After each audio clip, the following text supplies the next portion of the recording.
And now we have the pleasure of hearing from Dr. Mark Speicher, who's the Senior Vice President of Medical Education and Research at ACOM. Dr. Speicher? Thanks, Dr. Watkins. Nice to, really great to be here today. And I'm really excited about the discussion that y'all just had with Dr. Kane. As I was telling Dr. Watkins, it's a great time to be working at ACOM. Lots of good stuff going on. So I have sort of an update presentation to share with you today, and want to make sure that I have plenty of time for questions as well. So feel free to interrupt me and post a question in the chat or raise your hand, and I'll ask Jessica to try and manage that for me. I want to say before I get started that I owe Jessica a debt of gratitude. She has taken the reins after losing two, really great key staff members, but stepped up and stepped in and is working a ton. And Maggie is keeping her on the straight and narrow and headed in the right direction and making sure she is where she's supposed to be. And I know how important that is. So just wanted to give a real shout out to those two key staff and how much I appreciate them and enjoy working with them. So thanks for letting me do that. All right, so let's try and sort of zoom through this. For those of you who don't know me, I've been at ACOM about 3.5 years. Before I was at ACOM for 13 years, I was at Midwestern University, Arizona College of Osteopathic Medicine, and was the dean's representative to the admissions committee. And so feel much of your pain and have been in some of those situations myself. Before then, I was at Arizona State University doing research on the physician workforce. So to those of you who I haven't met, nice to meet you today. I just wanted to cover a little something that Dr. Kane didn't cover, and that was sort of what the timeline is likely to be for the Vice President of Undergraduate Medical Education Services. As he said, as Dr. Kane said in his presentation, we have elevated Alenta Long, who is the Executive Director of the Assembly of Osteopathic Graduate Medical Educators, to the Vice President for Graduate Medical Education Services. So we have someone who is sort of in charge of the transition from medical school to residency, right? And this person will be in charge of the transition, if you will, from undergraduate or life into medical school. So we have already interviewed 4 candidates through a structured interview process where we have the same interviewees asking the same questions of all the applicants, geared around some specific behaviors that we're hoping to find in our ideal candidate. And Jessica has participated in those interviews. We are in the process of selecting the top 2 candidates who will return to give a presentation sort of on admissions ideas and the future of admissions. And then after that, the leadership team and Jessica will discuss the preferences of based on what we've seen. And I imagine the process will conclude in November because we have some great candidates. There's always the chance that you have a process that doesn't result in a hire. And so we should, we don't hope for that, but it's certainly a possibility. But I think that we'll have someone on board. I think we'll have someone named in November. Given the position of the folks that we're interviewing, they'll likely have to give a bit of notice to their institution. So it's certainly possible we won't have someone to start either right before or after the holidays. But I think that this is the time frame that everybody is working with. So hopefully not too long. Just wanted to remind you about the steps in Choose DO because it's so important to our admissions office. And as Bob said, admissions was sort of the inventor of this concept, but he has certainly taken it much farther. So it starts out with choosing your degree, your medical school program, goes through choosing your mindset. Are you one of the students who will embrace osteopathic principles and practice using osteopathic medicine regardless your specialty? Choosing to study additional osteopathic medicine in your postdoctoral training, whether that's through a program with osteopathic recognition or not, but choosing to continue to learn osteopathic medicine in your residency training program. recognizing AOA board certification as the board certification that sort of gives you credit for learning osteopathic medicine, if you will, choosing how you practice. Are you going to treat the whole person? Are you going to practice with that osteopathic philosophy? And then choosing to lead and promote osteopathic medicine.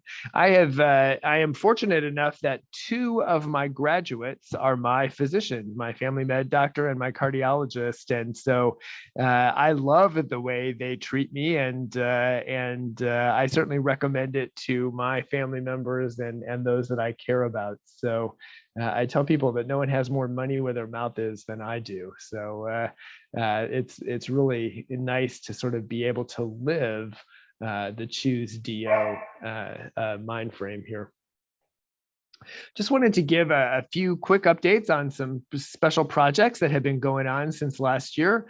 As you know, we involved lots of folks and lots of resources in our sort of virtual interviews discussions last year. My thanks go to Maddie Bentel, Molly Muller, and others who have helped us with our ad hoc groups that we formed over the last year to handle specific problems. As you know, Big Interview is available to those who qualify for a fee waiver to help them prep for the virtual interviews that many of you are doing this year. And that's part of sort of a package of COVID-19 coping strategies that we have up on our website that informs our applicants about what's going on at our comms due to COVID-19. We've had a number of virtual recruitment events. We had one in September. I know Jessica is going to talk more about the one in December, but I also want to pipe in that we had a virtual residency fair as well. So concerned about the pathway into medical school and out of medical school. We had 98 institutions, more than 150 residency programs participate in our virtual residency fair. We had about 2,000 students register, about 1,100 students actually participate in the fair. And so we really enjoyed working with our comms and our students on that virtual residency fair.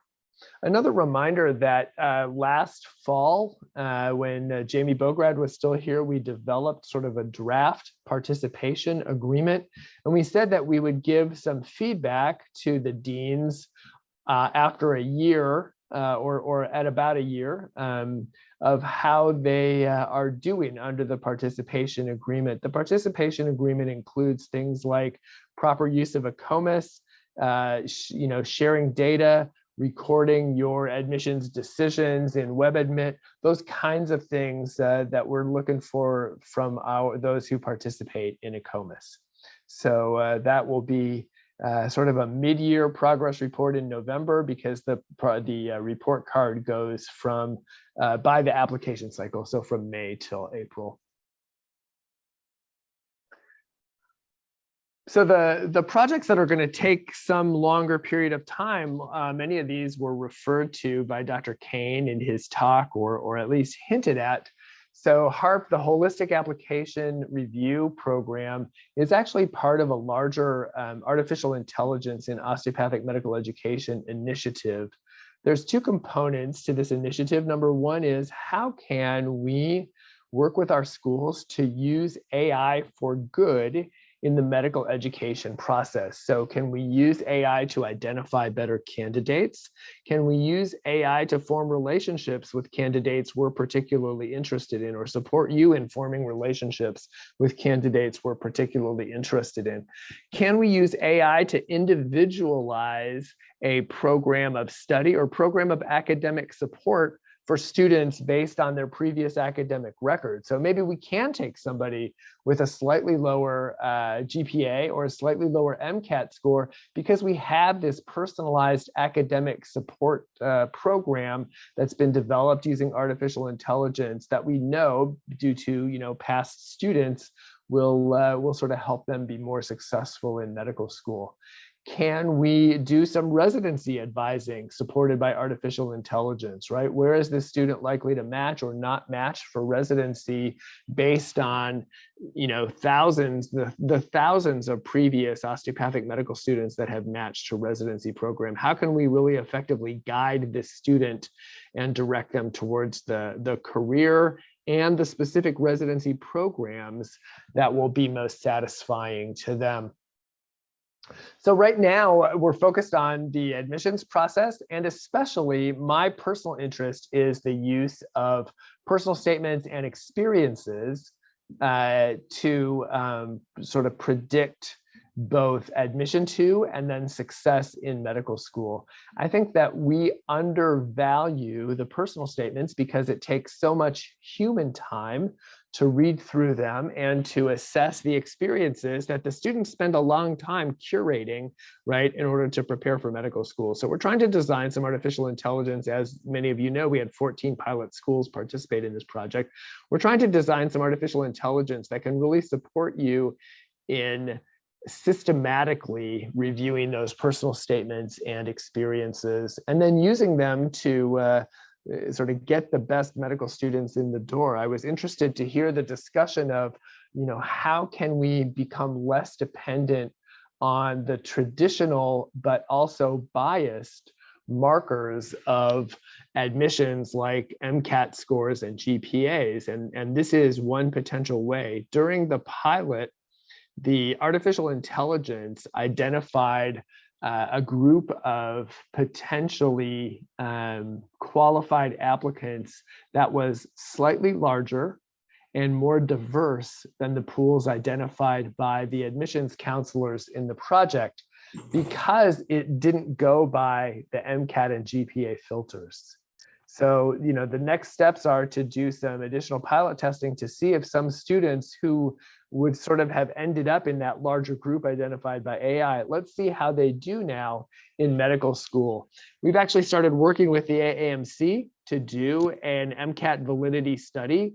If you were, I'm sure many of you saw Academic Medicine last March, where they had a whole special issue on the MCAT and did a subgroup analysis of students that had lower sort of middle tier MCAT scores and how those students did in undergraduate medical school. And quite frankly, their performance was within a percentage point or two in terms of the proportion of students that progressed in in the expected fashion through undergraduate medical education. So really looking forward to our results in this, because I think that we have a more holistically focused course of study and therefore have a more holistic admissions process to begin with.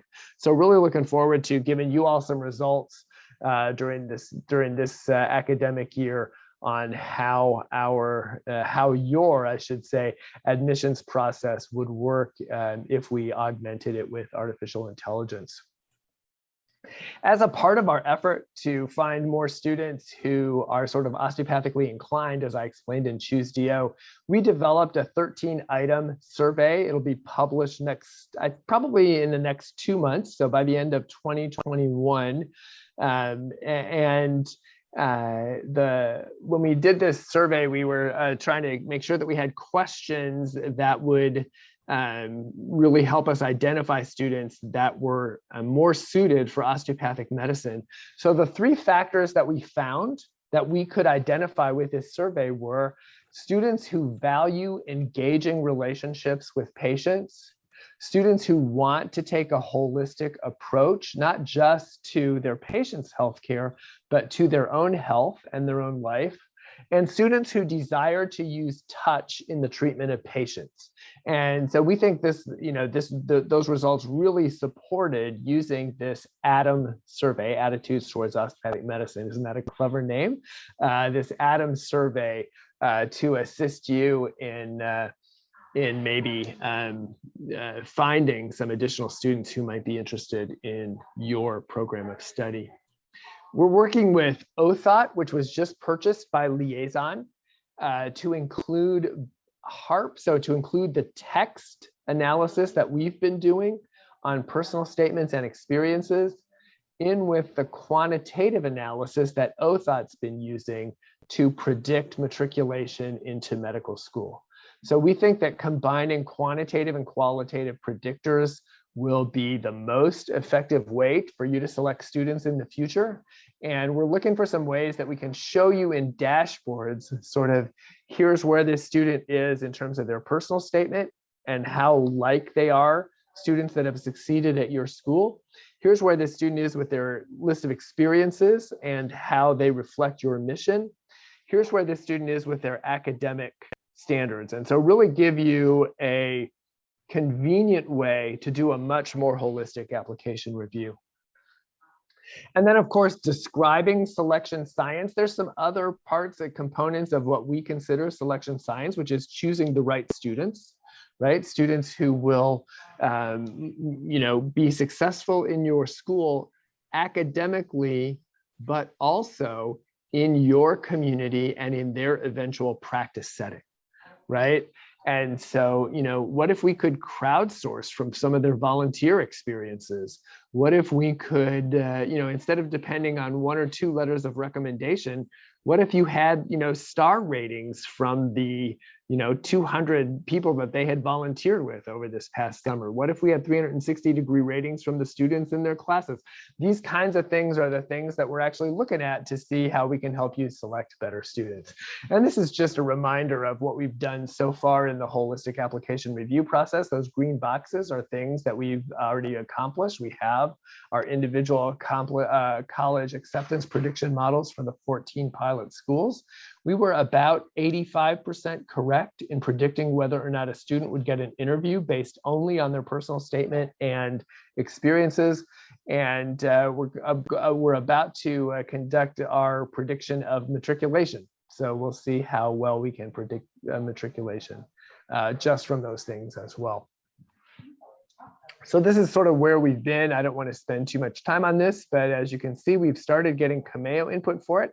And I expect to be back with you in April of 2022, based on the input that I got last year from all of you with some results of some of those studies that we tried.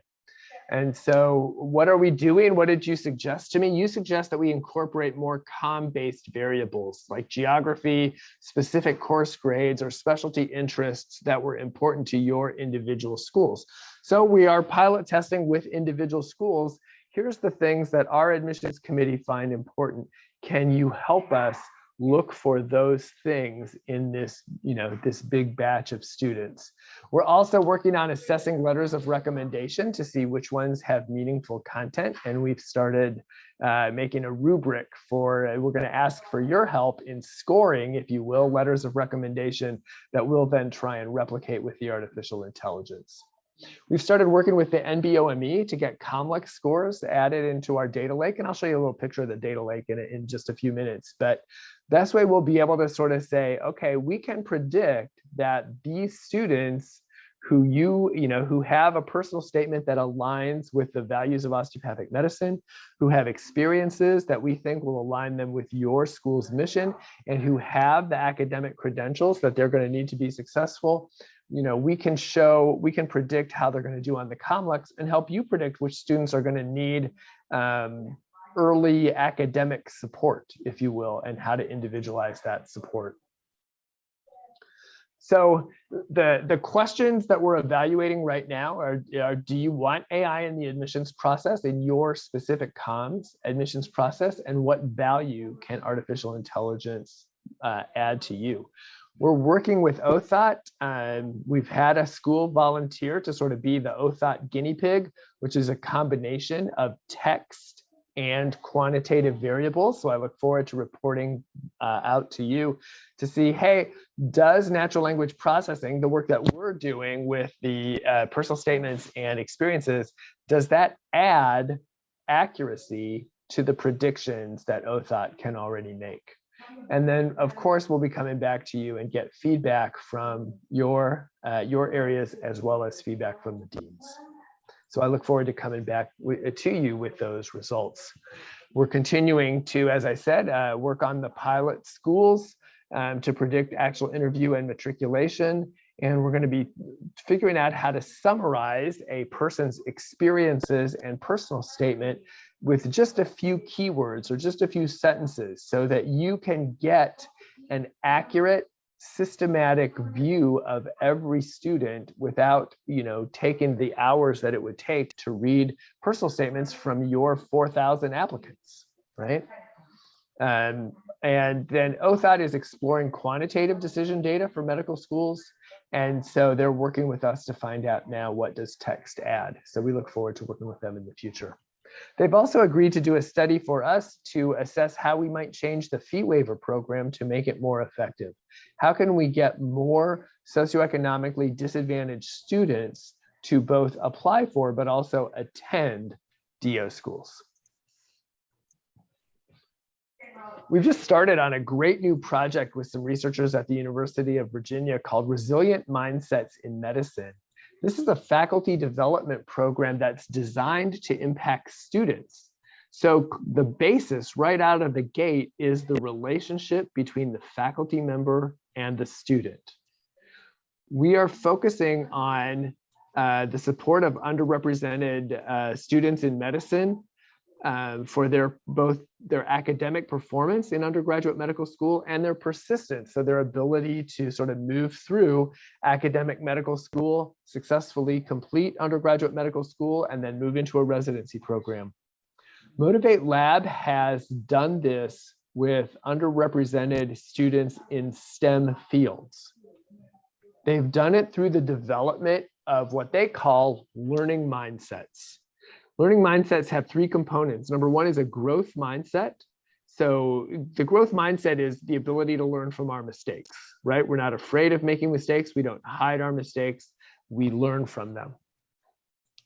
The purpose and value of what I'm studying, I can clearly relate what I'm learning today to my career goals and aspirations, and how that makes me a contributor to society. And then finally, and most importantly, a sense of belonging. Do I feel like I belong in the osteopathic profession? Do I feel like I belong at this campus, right? And so by developing those three aspects of their undergraduate STEM students, all students' academic performance and persistence through the program improved, but the improvement was especially large in underrepresented students. We're looking at the possibility through an application for a HRSA grant of, can we also use this learning mindset and this relationship with faculty and students to reduce burnout, depression, anxiety, and suicide, and increase resilience in our students? So we just submitted that grant to HRSA on September 20th. This is our data lake. This is what we were working on. Obviously, I will give you these slides. I know this one's a little bit hard to read. The dark blue is data that we already have. The beige is data that we're acquiring right now. And then the white is data that we haven't started trying to acquire yet. So as you can see, we already get sort of pre-application and lead data. Our Jessica and Maggie are great at running these recruitment events, and we've been working with Liaison and our own marketing and communications department, and starting to talk about what data we can collect and use to nurture and enhance relationships with these applicants. When they apply, we have their application data in the data lake. If they get accepted and matriculate to your schools, we have their entering student surveys in there. So we can tell you, for example, by using a dashboard, what are your students' expectations compared to the students who matriculated at other schools, right? What are your students looking for? We now have we also have an exiting student survey that we do on students about to graduate. And we have the AOA physician master file. So we know where most of your graduates who are practicing medicine, we know where they're practicing and what specialty they're practicing. The blue boxes, except for recruitment events, which doesn't have any dashboards yet, but the other blue boxes have dashboards available to you and your deans. So if you don't have access to those dashboards yet, just follow up with Jessica. She'll get your name to me and we'll get you access to the proper dashboards. The beige data, as you can see, we are always talking to folks to get more data. And so we've been talking with the NBOME to get COMAO scores, as I said. We've been trying to get match data from the COMS or from the NRMP or from AAMC, who runs the ARIS program.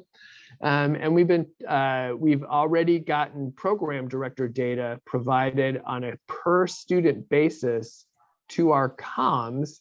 We don't have that data yet in our data lake, but our COMS this year in the spring of 2022, they will get a milestone report from the ACGME on the performance of each of their students in residency that they can use for curricular evaluation.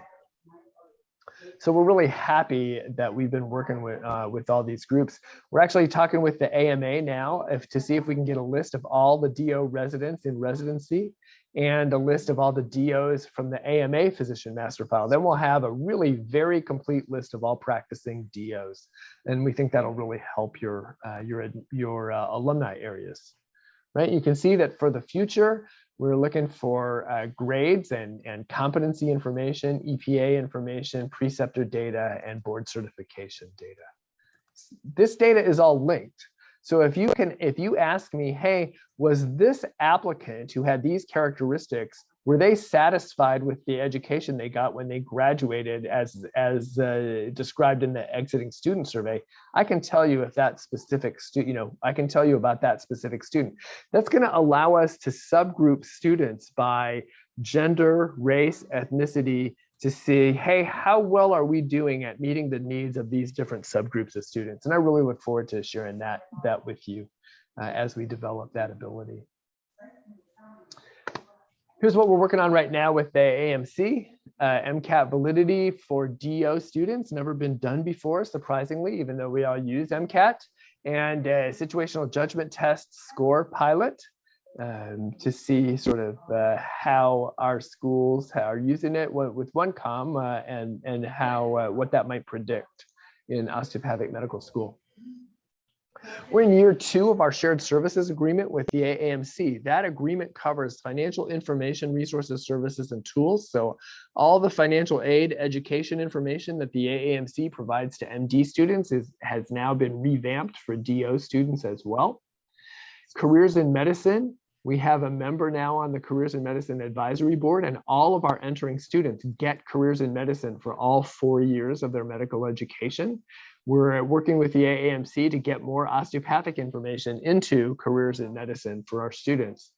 Access to VISLO, which our students have had for some years now, but all of our students now have access to the visiting student learning opportunities where they can get away rotations when they are 4th year students that will allow them to audition for residency programs.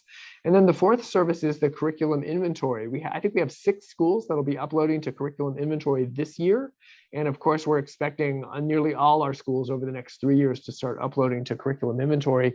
That way they can do curricular comparisons with, how many hours do my students get of biochem compared to an average MD student? Those kinds of comparisons that'll really help them talk to residency program directors in a new way, I think. The annual survey of comms will be in the field next week. So there are some admissions section on there. So when the dean's office comes calling to get you to fill out part of that survey, please do, and think of me kindly and not angrily when you're having to do that. We're right now analyzing the results of our matriculating student information, and that'll be up shortly, and preparing the 2020 applicant matriculant report. And we'll of course prepare the applicant matriculant report after you all enter your final decisions and matriculation information into WebAdmit. Matchbooks and predictive analytics dashboards updating as well. We have 7 new deans right now, new being in their jobs less than 6 months. We have a special session with them at our Board of Deans retreat coming up, and we're going to have a special section on the dashboards so they all know how to use the dashboards and who should have access to the dashboards. My last slide, just some general organizational updates. I know Bob spent a lot of time on this, so I won't spend as much time on it. But as I said, new deans getting oriented during the Board of Deans retreat in person in November 2021 here in Arizona. some branding and messaging work that Bob referred to by Legend Labs, and Jessica and Maggie have been participating in the development of that work. Coalition for Physician Accountability, the ever evil CPA. We had a number of seats on the different CPA subcommittees this year. They just issued 34 recommendations, the undergraduate and graduate residency commission, and listed 34 recommendations that they made. Some of them would be very beneficial to osteopathic students and osteopathic medicine. Some of them, frankly, are quite threatening to osteopathic medicine. And so we have a two-day meeting 2 weeks from now to discuss what our response to those recommendations are going to be. So stay tuned for more on that. I know that Linda and others asked about sort of what's happening with research. One specific thing that's happening in research is, for the first time, we are trying to form a research consortium to get federal funding from the NIH. And so we have a protocol review underway with, I'm sorry, I don't know how many comms are participating, but it's a big number of comms. It's not half, but it's close to half comms are participating in this opioid research consortium. They're all doing the same study on their different sites. And so we are preparing to start the funding submission process for that. So as I said, that's my last slide. So happy to take questions or chat further with you. Dr. Speicher, thank you so much for that awesome presentation. So is it Jody? Is that, she came up. Do you have a question? Jody Scott? She's popping on my screen.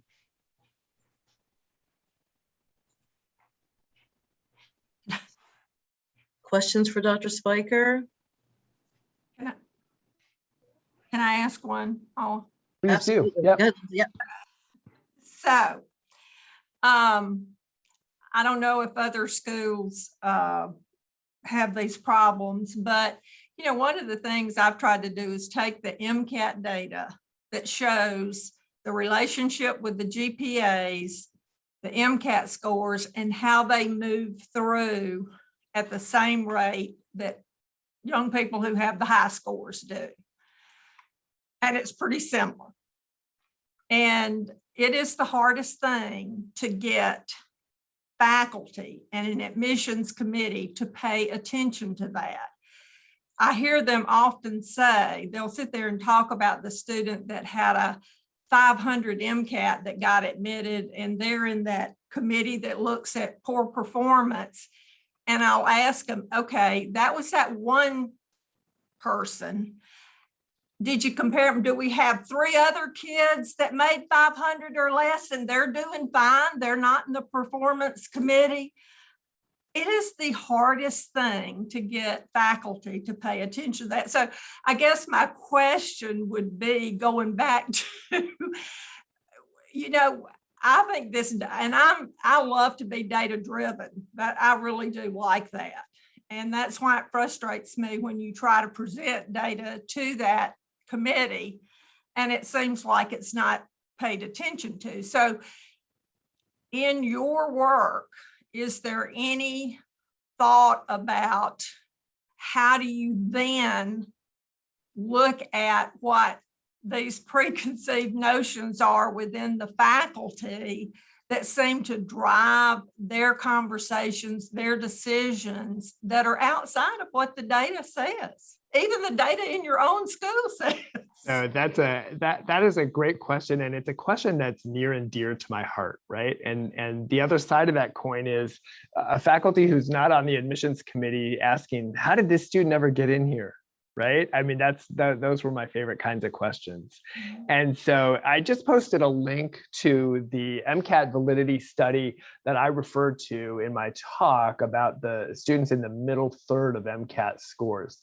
But that study, number one, was only on MD students, and we're going to reproduce it for DO students. That's one of the things we're working with AAMC on.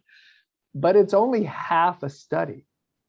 The study that wasn't done was the qualitative study on attitudes towards students in the middle third of the MCAT spectrum. right? Because those are, those can be biased and damaging to students on your campus. There can be a lot of preconceptions about how those students are going to do in your class if you serve on the admissions committee. I know I served on the admissions committee, right? And so that's the other half of the research that we're going to be doing. Well, I hope that we're going to be doing as well. Well, So Linda, I am on your train.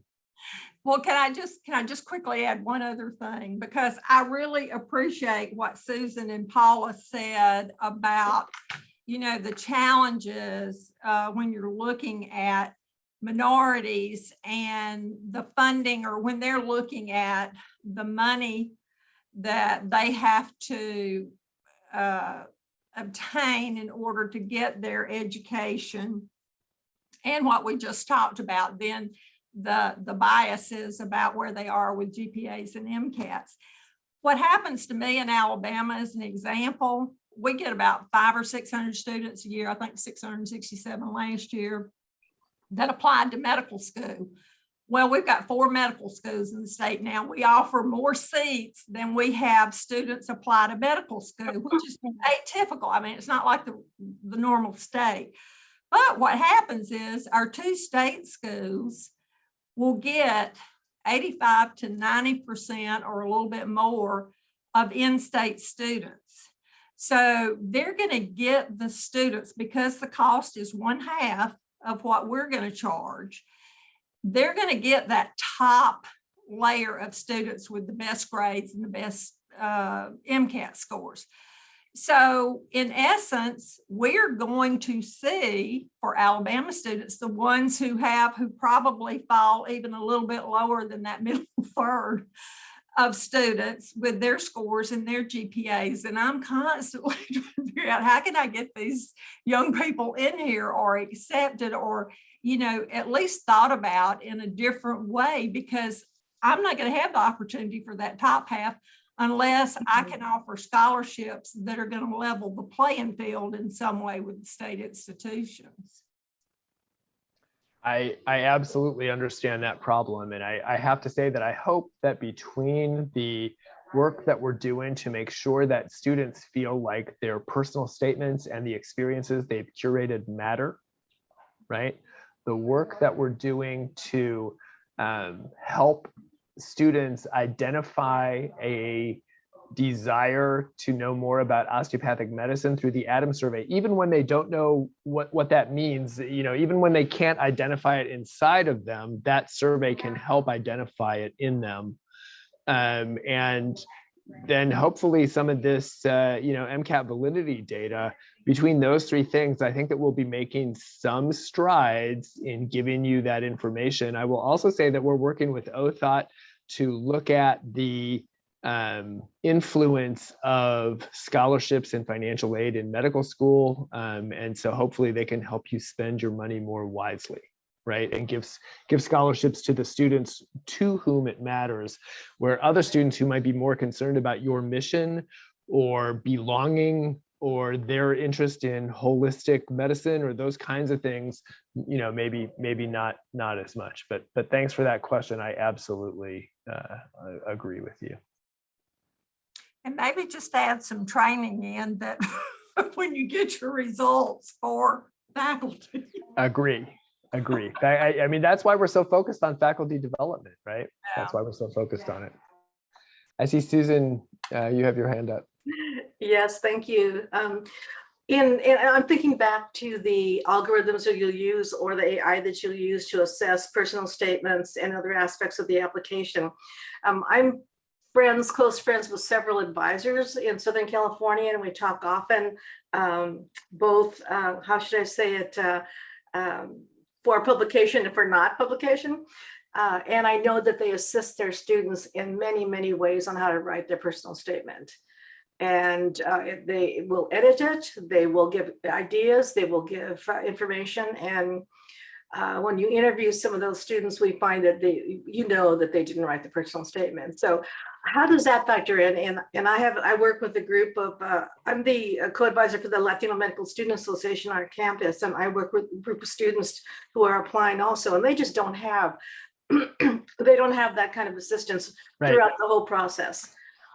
What's built in for that? Yeah, and frequently it's assistance that the students are paying for, right? Or that schools that have high tuitions offer that schools that don't have high tuitions don't offer. And so here's what we found.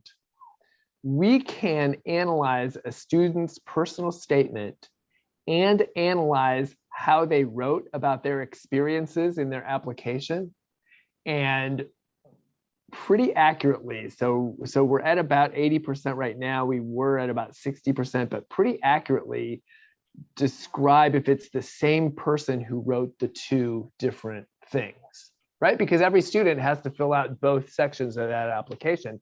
They frequently get editing assistance with the personal statement, but don't with their description of their experiences. So we think that's going to be a pretty good marker and indicator. But often it's the same person, but just with a lot of help. So what we're trying to do is not tell you if it's the same person. We're trying to somehow give you a sense of how different the writing in the personal statement is from the writing that the student uses about their experiences, to let you know how much support that student had in developing their personal statement. So hopefully that'll end up being helpful to you. And I hope that makes sense, Susan.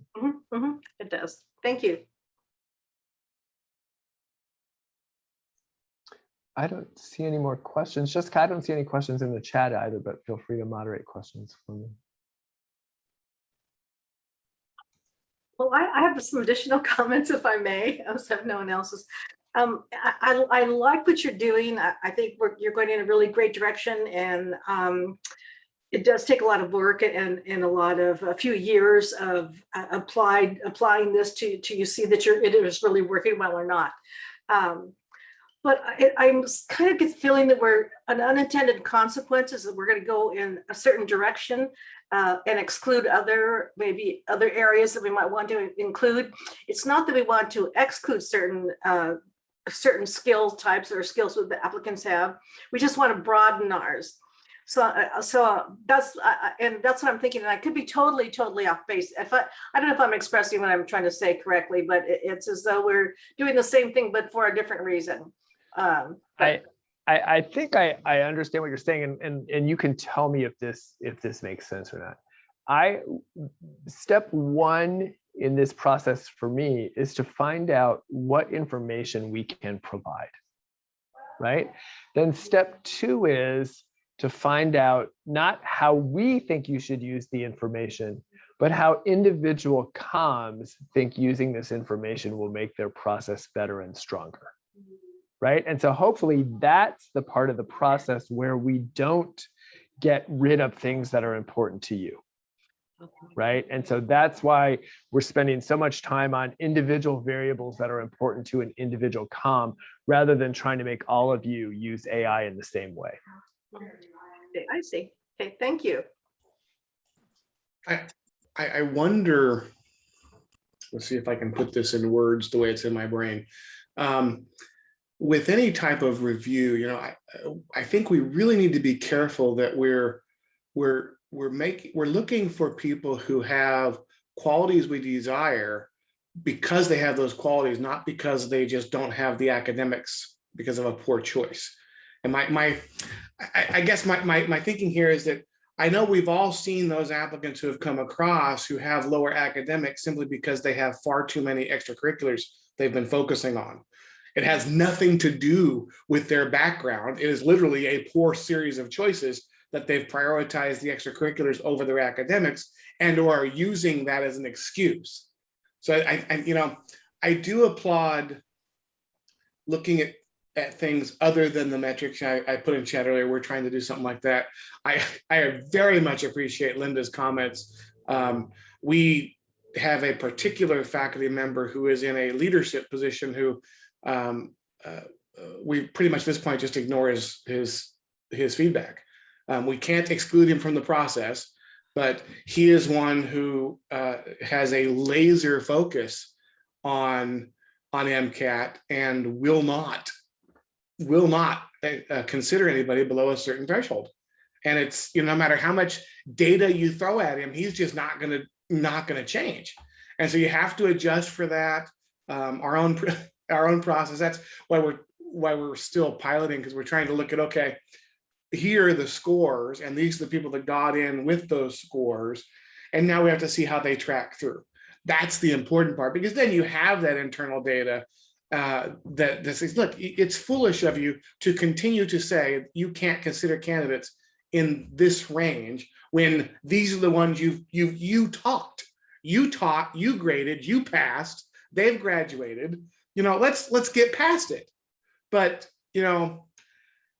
I wonder if some of that isn't the old just being in a smaller profession, where they just have all these concerns that come up, and the vast majority of them are not valid, but they are concerns for them. And it's, you can't, as the saying goes, you can't use a hammer to beat in common sense into somebody, even though you might want to.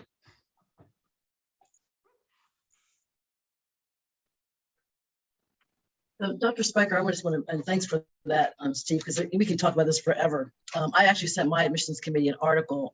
It was on how the MCAT can be biased in the admissions process, and I can't recall the authors, but it came out this year, and they described some steps that medical schools could use to support their students. And they comment, one of the things that stood out, I gave it to my assessment department, was that admissions people are constantly under the gun, and they're always fighting to share the significance of that particular applicant based on their MCAT. And so I shared that with my committee chair and then the dean. And then they suggested I share it with committee members and our assessment department. So that's significant. And thank you, Dr. Speicher, for that article. I think I've seen that. I need to send that to the assessment department as well. But one of the things I wanted to ask you, and I know someone else had their hand raised, so I don't want to take too much time, but the question I have is, even according to Dr. Kane's strategic plan and all this amazing data you're gathering and the research you're doing is outstanding. Oh my gosh, the fact that you're making inroads with the AAMC and they're allowing, you to collect data on osteopathic medical students and all, is just so valuable. I guess the question I have for you is, with his strategic plan, it was the plan that was laid out by Dr. Kane and all of these different constituent groups, will your data be shared? One of the things that I've noticed lately is that we're always seem to be climbing an uphill battle, because we get information, DEI gets information, assessment gets information, and it's all in a silo. So it's almost as though, we don't all get this information at the same time. And we're all speaking a different language, and yet somewhere out there, the dean got something that nobody else knows about, and so on and so forth. So there's no collaboration. And I think we all are kind of saying that we may have a mission and a focus, give or take a couple outliers out there, but your data is going to help the outliers, like the person that Steve just described. I think we all have that person on our committees or in our faculty. I guess that's the question, will you be able to share or consider distributing your results broadly through the councils and within ACOM? Yeah, I'm, one of my personal philosophies is that, the use of data is an ethical act, right? And so there's two parts of that. Number one is being as correct as possible is very important. And being as honest about what the data does and doesn't tell you is very important. But the second part is being transparent, right? If you do this, will you get the same answer as me?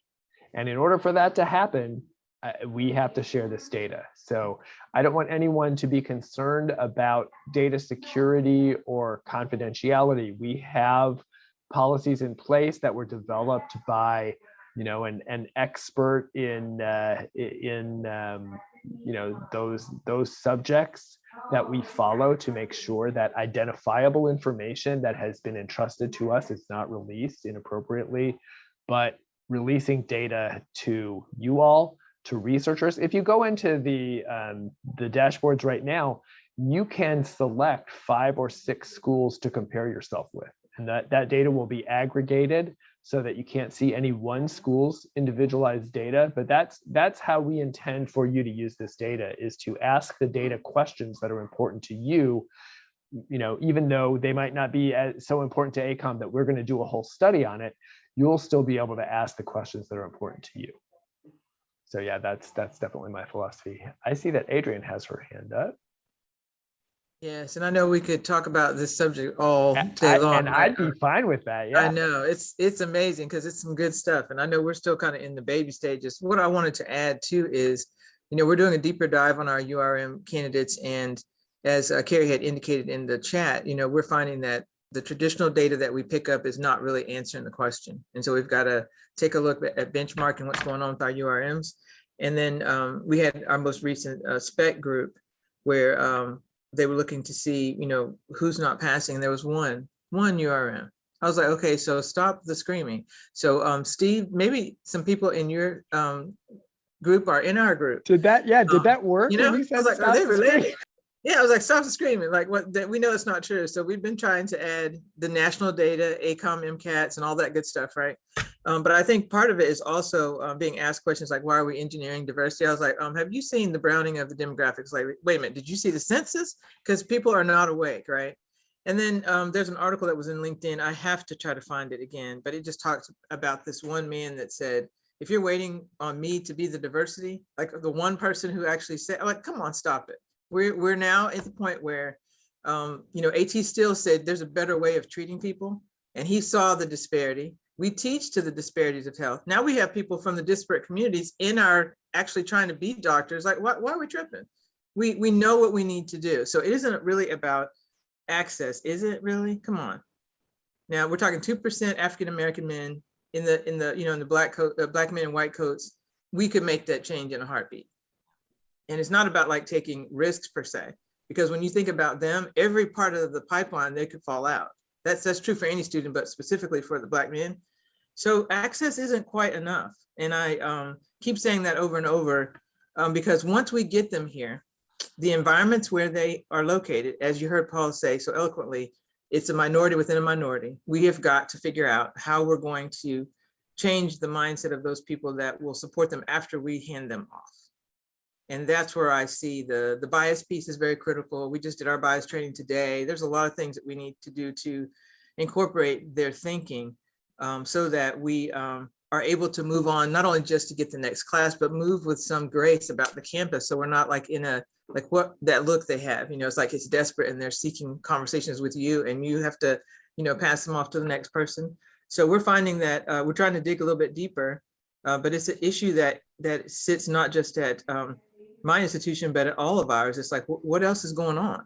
There's the constant refrain of admissions needs to do. And I was like, well, no, I think we're on the right track. We're attracting them and we need to take a look at what's going on with the current population. So I'm excited about the work. I want to continue down that pathway because I think that we'll keep choosing the same people if you let us. And Adrienne was one of the important participants in the faculty, in the sort of logic model for the faculty development that I introduced today when we were talking about, getting all the faculty comfortable with supporting the academic progress and the academic persistence of students who are underrepresented in their medical schools. So thanks for that. I appreciate it.